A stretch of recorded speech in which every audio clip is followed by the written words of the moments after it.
Well, Paul Thomas Anderson's newest movie, One Battle After Another, came out earlier this month or so, fairly early or so, and I just recently watched it. Yes, I'm late to the party. A lot going on. Just recently, finally watched this movie, caught up to all the praise and all the great things that were going on, and I have the ticket stub, obviously, as I just saw it, and I will talk more in depth about my thoughts about the movie in an upcoming video. I certainly liked it a lot. I'm not the biggest Paul Thomas Anderson fan. He fantastic filmmaker. He seems to be more popular and famous among like the film crowd, among the filmmaker, film buff crowd. I highly doubt that general audiences and general casual moviegoers even know about the name or have seen his movies or whatnot. And so like anytime his name is mentioned or his movie is mentioned, a review or a film buff will say, yeah, Paul Thomas Anderson, this great movie, gotta go see this kind of movie. Like Licorice Pizza was the last like full movie of his I saw in the theater. I really didn't like it that much. Very strange movie, very strange relationship type of movie. So when Paul Thomas Anderson appears on the screen for a trailer, I get cautiously optimistic. I know that immediately glues a lot of you guys' eyeballs to the screen when you see that name come up. But I went ahead and checked out this movie yesterday. Really great movie. Fantastic through and through. Great performance. Great pacing. A lot of scenes that felt like one whole scenes, even though it was like 20 whole minute chunks of the whole movie. But really great movie. Much more thoughts to come in my review coming up. But there's a channel here that I keep tabs on here that I'm subscribed to. Mayhem, let's see if I can move. Mayhem Mendes, as it's called. It's kind of a behind the scenes type of channel.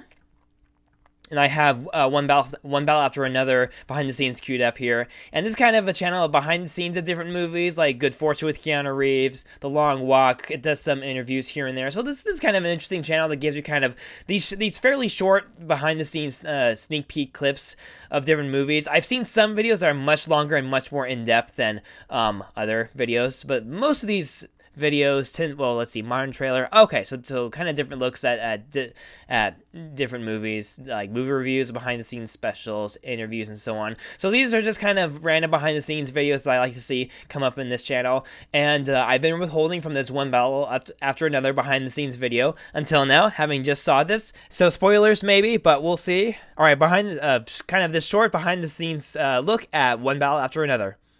Background action, background. Paul Thomas Anderson, more than anything, I think, he's a filmmaker that, as a writer-director, has been such a unique and profound voice of his generation. As Bob. One of the great filmmakers of his time. There's just so few filmmakers that have, an unexpected way of tackling different subjects. And just a lot of complicated such, stuff going on. Mystery and intrigue, and there's the element of the unknown with his characters and his stories that makes you want to continue watching his work. So he brought this film to me, and it was something he was working on for 10 years. And yeah, I did read about it on IMDb. I think this is an adaptation or a loose adaptation of another book, of a book, and I can imagine working through that book and adaptation process took this many years to work it out. And with this complex story going on, this nearly 3-hour runtime, and how everything in the story works very, very well together, one thing after another, just feeds this long, kind of unfortunate series of events happening throughout this movie. Very complicated script, and the fact that it all works so well and so crazily well together. Yeah, I would hope that would take a good amount of time for him to perfect. The opportunity to be able to collaborate with him and work with him. 3 words. Paul Thomas Anderson. I mean, they're not words. I mean, really. But fair. Paul Thomas Anderson says, hey, I got a script, I got a part that I want you to play. You don't read it. And Benicio's like, heck yeah, I'm in. I'm playing the sensei in this movie. I am totally in. I didn't read it. I showed up at El Paso and said, hey, what are we doing? Hey, put me to work. Okay. Let's do it. The freedom with which he I wonder if he treated Rian Johnson's script for The Last Jedi. I'm kidding. Okay, moving on. wrote and writes was exciting. Sean Penn as the villain, as Lockjaw, so menacing, so just wow, holy cow! Like kind of in my mind, I'm like, is that actually you, Sean Penn? Do you actually act these ways? And no, he was really fantastic too. And it has a lot of shifts in tone, great characters all the way down the line. It was a page turner. I think I called Paul right away and said, where do I go? I could say it was an action, I could say it was a comedy, I could say it was a drama, all three, and it still wouldn't.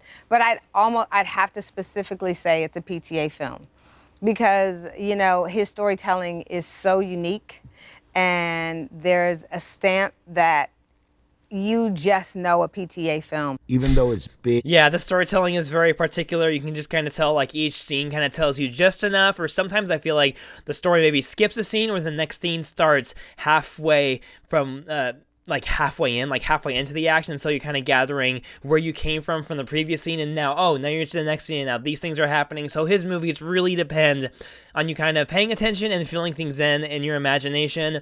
There are definitely some moments in his movies where I miss something, or the movie feels like it jumps too far ahead, and I'm trying to kind of fill in the blanks in my mind. And so some pieces I miss, some things I confuse here and there, so it doesn't always work for me, but it's definitely a really great and smart style. full of action and stunts, and there's explosions. There's all kinds of action movie All stuff. kinds of action, but all kinds of through gunfire it, warfare. It's a Paul exploring that human condition, and that's at the core of the film. And I think that's what makes it a little bit different. The comedy, I think, comes from like, oh my God, this is really real. Whatever I did in my past is really coming back to haunt me, and I'm now in. I liked this scene here. This scene's great. Seems like a James Bond movie, but I am not capable or well equipped whatsoever to deal with the opposition in any way, and that creates a very comedic element. And DiCaprio did really his character becomes very well. I believe his character is active through like most of the movie. There are definitely some parts of the movie where he's not doing a whole lot, but like the last half or so of the movie, he's just go. His character is go. He's very active. He did awesome with all that. Lots of movement, lots of just moving from place to place. Like he's running and jumps down a tree at one point. Very active character. Probably a body double done here and there, but like a lot of running, a lot of movement that he's doing. He was so great. That I think just comes naturally.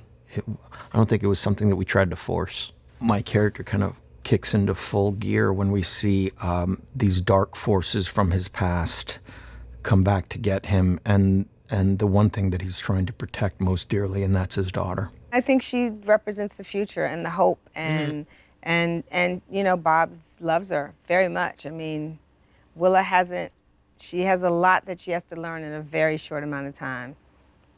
And she kind of holds her own in this world. That relationship between Leo's character and Chase's character, it's the heart of the film. Basically, she really took command of this character. We really needed somebody that could encapsulate the innocence of her generation, the cynicism of... Oh yeah, it was those two characters, her and DiCaprio, who are really like the core and the heart of like the last half of the movie or so.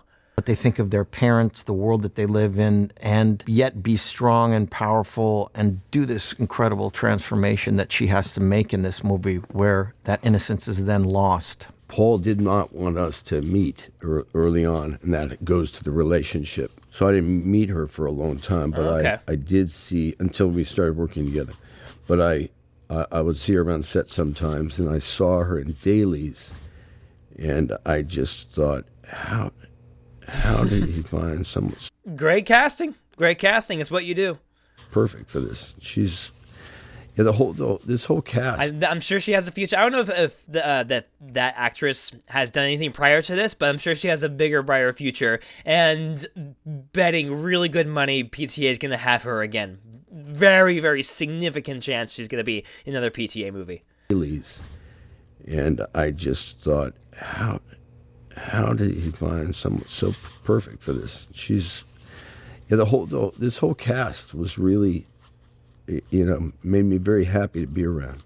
Yeah, he is an arch villain, but he brought a humanity to it and an incredible insecurity, a needing to belong to something, the humanity that Sean was able to bring to this, and that's as a result of what a great actor he is very... super menacing, very radical military guy, but there are definitely moments of like insecurities, struggles of humanity, very complex character that Sean Penn juggled and managed very effectively. In the realm of arch villains. My boy Leonardo DiCaprio. Oh my God, Bob is my favorite. That's my ghetto Pat. Yep. He's so amazing, and he's such a leader. Like Leo. He's character-wise, obviously the primary force, but he's like the major force, and as well as the comic relief throughout the movie. Like he breathes and flows throughout the whole movie. Like he's the main force. Leo is a leader. He really is, because even in between those six, we go and practice, we go and study, and we have dialogue about it. I think that's what really makes it funny between him and Perfidia, like their dynamic and their relationship. Perfidia is just Perfidia. She's crazy and has no filter in her own right, and then Bob has no filter in his own right, and I just think them together is like explosive the most energy, oddest but like cutest pair. Like it's just something in there with them. Perfidia is just a girl who is in survival mode, and I think being in survival mode is a scary place.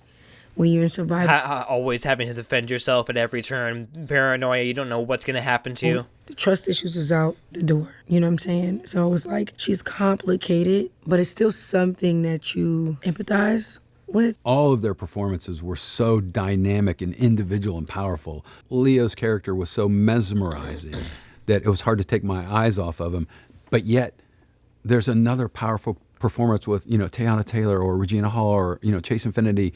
I can go on and on and on. Everybody's got such a powerful role that, I mean, they just keep emphasizing the casting. They just keep emphasizing how each of these actors were so perfect in their roles, and that's something that you'll hear over and over from different reviews. Great casting, perfect fits in each of these roles, as these people are talking about over and over and again. I can definitely echo that. Just great fitting in each of these casting roles that held the whole movie together. So great. You don't want to miss anything. PTA film is like... It is definitely the most that I have complimented a Paul Thomas Anderson movie. I've seen like the first 20 minutes or so of There Will Be Blood. It felt very slow. I wasn't sure where I was going. PTA definitely... He's just different for me. He feels different to me. He tests my patience and my... What was the other word? Not like I'm impatient with his movies. He tests like my patience and my engagements. Like I think I like scenes to unravel their intent in the first minute or so. His scenes kind of take their time, and it's usually not until the end of a scene that you realize, oh, that's what's going on. PTA just feels different to me. You can watch it 10 times, you can watch it 100 times, and you're going to get a different experience every time. And I am very interested in watching this movie again at some point. And that's that's why he's got such, a following, is because the experiences you get out of his movies are just, they're second to none. It's just fun to work with someone like Leo, who's a great actor, but also... They need to work together again. These two was really great, and this scene here was really great too. Because I get to sit front row and enjoy it. I get to see him do it. I get to sit there and really receive it and really kind of like have a blast doing it, That was part of my job, was to really enjoy Leo being funny. And that's of course. And that's a good job to have. I've always wanted to work with Benicio for so long. Yeah? He came in, kind of halfway through the film when we kind of already established this world. Yet he didn't have a lot of rehearsal time because he was off shooting another movie. Yeah, and as soon as he came in, at the same time. He just brought an intensity, but a reality of who this man was. I've seen the movie several times, and while it's not, this is not like a comedy per se, No. It's its own animal. I mean, it has the great humorous moments, kind of like The Dark Knight or any other darker, serious movies have. You can totally have like a great drama, serious movie with these really nice, humorous jokes and humorous moments and humorous characters in it. Sometimes even in the most torturous. I'm trying to work out in my mind what scene they're shooting here in this garage. And nothing, maybe it's a deleted scene, but nothing is really coming to mind in this setting. If you've seen the movie and you kind of remember what this setting is, let me know in the comments. I just find it such a giggle because it's a view through an original mind, and I think that we're not used to... We don't all this rigging see enough equipment of down that here. in Those look like movies. cameras, I suspect think. everyone enjoys that, to really be trusted with something fresh. The action sequences are really bold, but done in a way that is, again, in a Paul Thomas Anderson fashion that is very unexpected. It's not True. your traditional action. He propels you. Subverts your with- expectations, I think, is the other one. The other word I was trying to look for. He tests my patience and my expectations of the scene and pacing overall.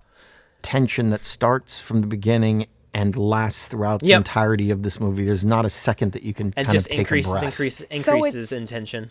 Still like it's action, but it's a PTA version of action, right? So it's still through that lens, you know, that his filmmaking lens. But the scope of that feels big. The scenes, the how they're caught. It's, you know, it's certainly bigger than it read on paper. I told Paul, I said, you know, you read it and it says car chase, chaos TBD. Chaos to be determined. Well, just imagine the craziest George Miller car chase scene, and that's TBD. You get on set and you're like, wait, we're going to actually be weaving through cars. I was interested in how he was going to approach action. And like everything else, it will have an originality. It's not going to be a copycat of one thing or another. It feels like family, you know, and you know, not only am I alongside Paul, but Paul's alongside people he's been working with for decades, you know, so you already know it feels like a whole long filmography of experience. But I love his balance of like his toughness, his love, and his warmth. And it feels really good to work with him. What is freedom for this character is what Paul kept on bringing up, and that is to not have any fear. Viva la revolution! And there you go from the Mayhem Manson channel. Shrink the stamp back down.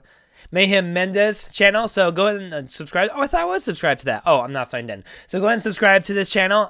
Really kind of neat, short, behind the scenes look. And these reaction videos are kind of what I want to do more of. This isn't turning into a reaction channel, but there are lots. I mean, YouTube is like the big place, obviously, for movie and filmmaking type of content and like behind the scenes content and reactionary and commentary on movies type of content. So this is more of the content that I want to do. So look forward to more of these type of videos coming up. Let me know in the comments below if there's any other behind the scenes videos that you want me to take a look at. There are several more videos on YouTube I have planned to do reactions to. So let me know below if you like this and if you saw the movie also. If you plan to see the movie, get on it. See it in the theater as soon as you can. It won't be in the theater for very much longer. We'll see. But see this movie if you can. Highly recommend it. One battle after another. Fantastic. Really great. Everyone's recommending it. I will see you next time in my next video. Hope you have a good one. See you later.